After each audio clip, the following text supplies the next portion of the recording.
Atëherë si thash edhe në fillim, pavarësisht se ishte tema familja tjetër, pavarësisht se ne prisim edhe histori përplasish dhe kishim, me kunata, me kryesisht po, me familjen e burrit, kryesorja ishte Vjera.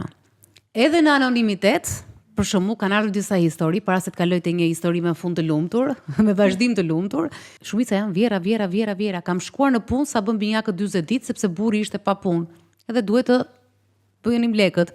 Dhe Vjera më akuzonte që i lë fëmijët për të ikur në punë. WTF thot.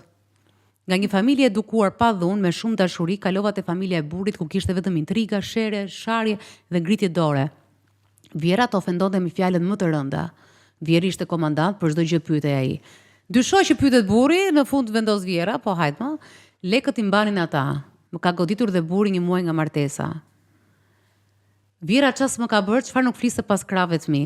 Kur e denoncova djalin për dhunë, në fakt kjo ka ndodhur në shumë histori, fliste më keq për mua që të mbronte mizerin e saj.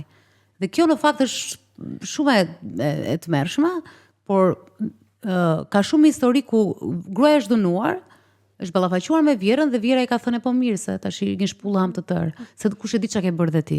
Pra që justifikohet. Dhe ne kur ngrem zërin që themi burrat janë të dhunshëm, burrat janë të dhunshëm, po gratë që i kanë rritur që justifikojnë këtë gjë, kush janë? Por kjo nuk flitet dhe ne unë do të bëj një temë vetëm për këtë pjesën e feminizmit, për pjesët e mirë dhe çoroditjen që ka sjell sepse janë disa gjëra që i kemi dhe ne, jemi pjesë e fajt të madh. E di si më duket më kjo, më duket sikur të tjerë të babai, siç e kishim rastin e më hershëm që i thonte djalit çfarë do lloj gjëje, nusja që duket sikur po e përdor djalin edhe me radh, por nuk e shikon asnjëherë veten. Domethënë çfarë i bën djalit ose partnerit të gruas në këtë rast. Domethënë është një formë për t'i treguar që un po të mbroj, po nga të tjerët, është një mënyrë mbrojtje në këtë rast që dakord ti vetëm kisha një shpull apo kaq, po duhet ta ndjekësh, domethënë duhet t'i japësh rëndësi fëmijës të vazhdoj me këtë pjesë. Më vjen kështu, domethënë më vjen në këtë formë.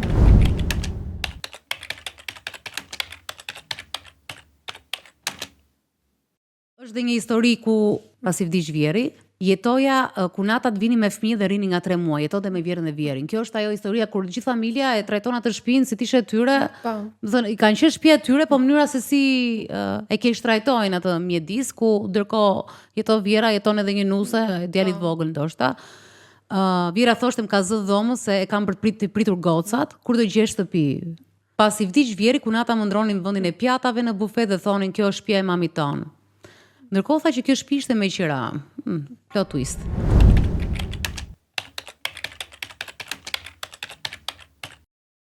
Histori tjetër dhe kjo është interesante, që do ta diskutojmë se janë ca tema që do t'i përsërisim her pas here, po vim nga botë komplet të ndryshme. Janë nga veriu ku gruaja nuk del, vetëm gatuan dhe duhet gjërat e shtëpisë gati.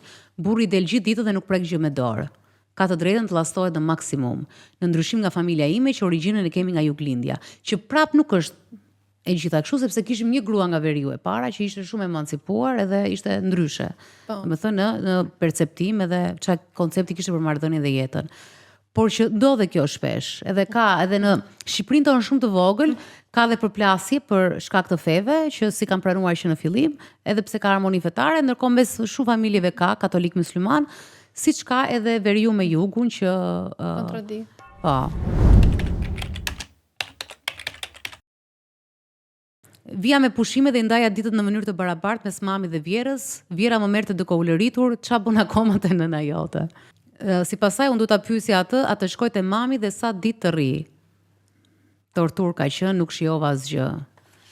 Vjera martesë familjare, jo martesë partner edhe grua, domethënë grua dhe burr, por duket sikur tani duhet të jetë patjetër prezenca e nënës që të më në fund të ndihet e pushtetshme në çift.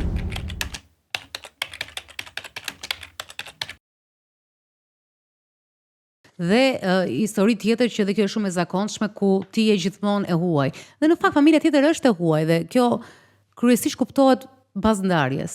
Shumë pak familje vazhdojnë që mbajnë. Ti mund të kesh jetuar 15 vjet me atë vjerë, mund të kesh darë shumë gjëra me të. Ka fëmijët, janë niprit edhe është një lloj ftohtësie kështu gati sikur s'keni ekzistuar. Po, se nuk është familja jote. Pra është dëshira për të qenë familja jote. Është thjesht duhet të kesh dëshirën, po se ke nuk ke asgjë. Ndodhi një debat midis burrit dhe vllait të tij, unë futa në mes i ndaja, s'më folën për muaj të tërë, vjera domethënë, familja e burrit, sepse ti je nuse dhe s'duhet të ndërhysh. Pra ti ke ardhur atje, mba gojën mbyllur, thjesht shërbej i burrit. Ti si askush thot, sa ke futur këmbën në këtë shtëpi dhe kjo ngeli si e shtangur. Sa zhvlerësohen gratë në të marrëdhënie jo nga partnerët, por nga vjera. Zhvlerësim shumë i madh. Unë